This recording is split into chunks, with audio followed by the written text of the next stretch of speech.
we're visiting Mystic, Connecticut, a historic coastal village located at the mouth of the Mystic River. We're just at Mystic Seaport Museum. We're going to take a look around. There's lots to do here, lots of boats and... A small village. So come along, it'll be fun. Mystic Seaport Museum is a living history museum that recreates a 19th century seafaring village. Mike's all dressed up in his big hat and his long shirt. It's not because it's cold, it's just because he's on doxycycline for his tick bite and they're not supposed to be out in the sun. So this boat here is known as the Firefighter, and it fought fires in New York City for 72 years. That's from 1938 to 2010, just not too long ago. How amazing is that? And it's actually present at the World Trade Centers when they collapsed, and it pumped water for 2 weeks. This boat is the Charles W. Morgan. So it was the last of the American whaling fleet. Their fleet actually had over 2,000 vessels. And you're allowed to look inside, so we'll go and take a look.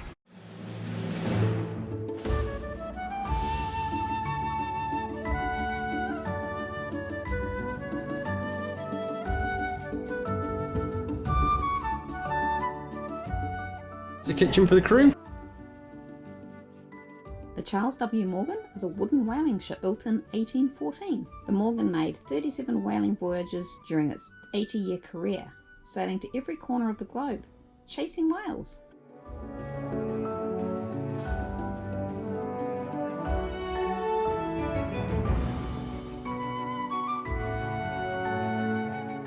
Oh look, great big melting pot. Is that like the song? A great big melting pot. And there's another song as well. What? There's a hole in my bucket. That's a whaling boat. You have to row that out to the whale, harpoon it. A dangerous job. The rough seas they will dry out in. Ooh, and here's a whaleboat we can go on.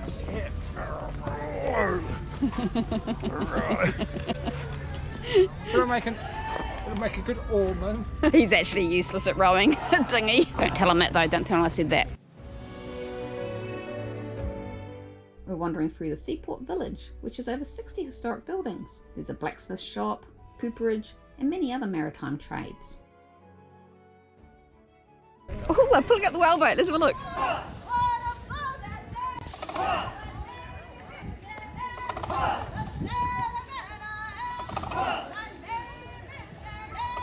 Well, that was cool. Got here just in time to see them pull up the whaleboat. So now you can see why they have sea shanties, help crewmen get through their jobs.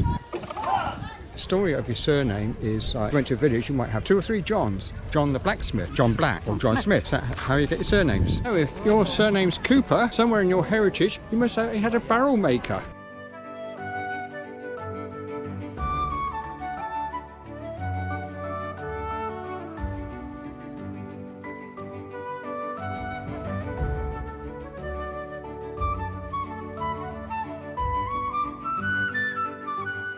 So we have a manual fire engine. 4 men will put it along, the rest of the crew will drag the hoses along, and then they stand either side and use a pump. It's very cool.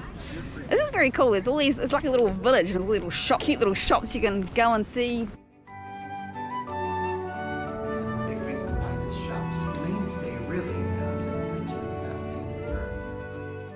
Mystic became a centre for shipbuilding and whaling. Between 1784 and 1919, over 600 vessels were built in the Mystic shipyards. It's the largest maritime museum in the United States and is home to a collection of over 500 historic vessels and buildings. Look at the little mini cannon here. How cute's this? Things like this, like that, and these hook things here, that's what they're making the smith.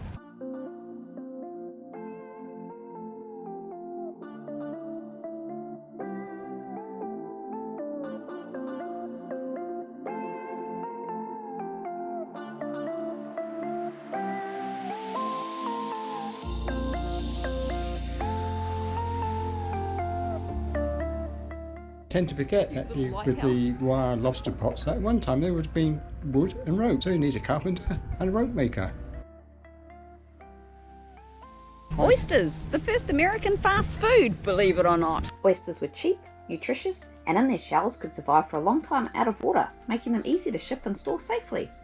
They can be eaten raw, baked, deep fried, or in a stew. They were once sold on the street in many cities, making them the first fast food. These days the oyster is a luxury food, no longer the cheap fast food that made it famous.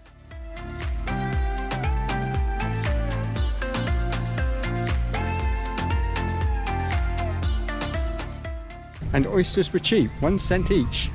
Now Now we're just going on the search for some classic New England cuisine. So we'll show you when we get there. Mystic was originally inhabited by the Pequot people, who are the Native Americans from the area, and they called it Missituck, meaning large tidal river. In 1637, English settlers arrived and renamed it to Mystic. So we're just going across a drawbridge. Hope it doesn't lift while we're on it, that would be scary.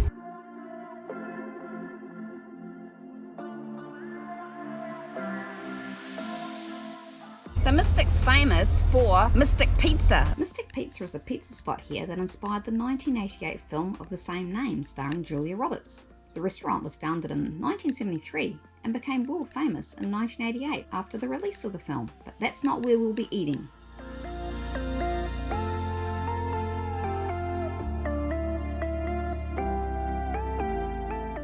So this is what they call a clam shack. We're just at Sea Swirl in Mystic, and we're going to try a traditional New England dish, which is fried whole belly clams.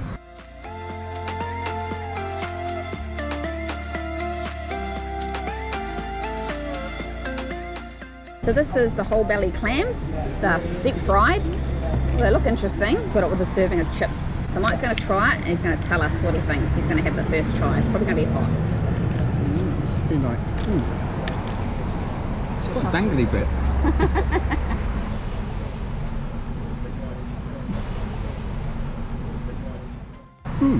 That's a nice clam. There's crunchy butter on it. I don't think I'm going to share. But I'm going to have my taste now before Mike eats them all. Before?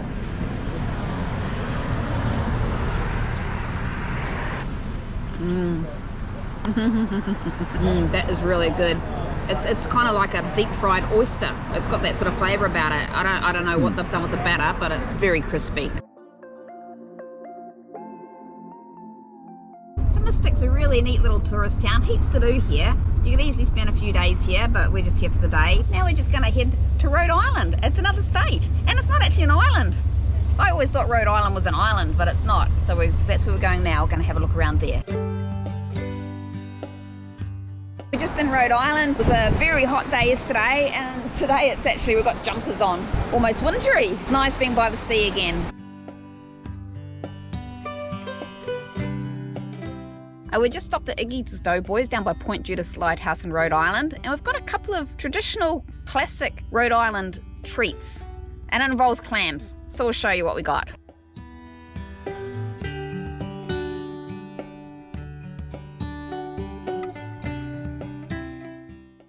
So we thought we'd start with a couple of clam chowders. We were only going to get one to share, but we thought they've got a couple of different types. They've got the white one, which is like a milky sauce, and the other one is a broth based. Give the soups a try first. So this is the broth based one. See what's in there. There's lots of potato. It's like a potato soup with a couple of clams in it. Let's have a taste. Taste of the sauce first. It's really nice. That is really good. Very tasty. Very salty, fishy. It's good.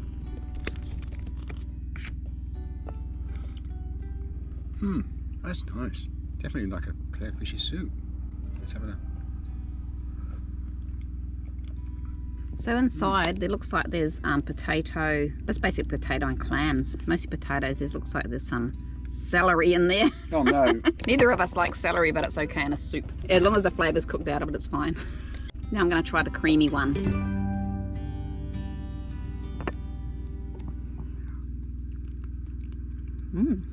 It's good too. Stacks of flavour in that. Let's go for it as well. I can't wait. It's a creamy type one. The clear one's got more of a fishy clam flavour. This is creamy, it's more subtle clam flavour. There was a third type of chowder. We could have got a tomato based chowder. We've also got some clam cakes, which apparently you can dip into the soups and it's supposed to be quite nice. So let's have a look at them. That's interesting. I'm going to have a taste first before I do anything. So it's like a batter, very soft and pillowy. Let's have a bite.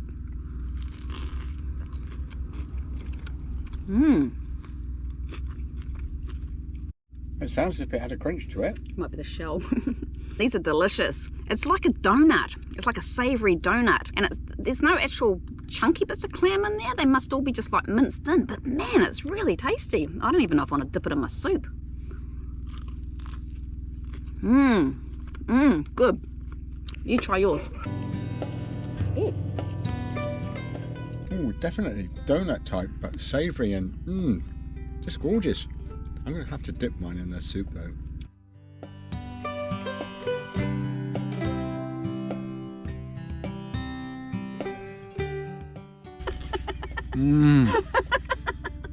I wasn't sure I was going to like these, but they're amazing. They also give these cute little baggies, they're New England style oyster crackers. I don't know whether we should have put those into our chowder. Oh, were we supposed to put them in our chowder?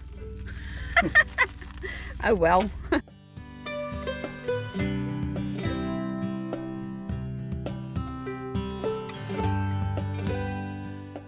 This is the Point Judith Lighthouse, built in 1857, and it rises 65 feet above the ocean. Yeah, we came up here yesterday and it was a beautiful evening. Today it's very windy and it's almost cold enough for a jersey. Makes it for a completely different day. I'll pop some photos up from yesterday and compare it to today. So unfortunately the lighthouse is closed to the public, so we can't go up and have a look. But we figured out the flashing, so it's 2 shorts and a long. So if you're coming in a ship at night and you know if it's 2 shorts and a long, it's a Port Judith Lighthouse. If you're in Rhode Island area, I guess. The weather turned pretty miserable in Rhode Island, so we didn't spend as long as we would have liked there. But please join us in our next episode where we start heading west.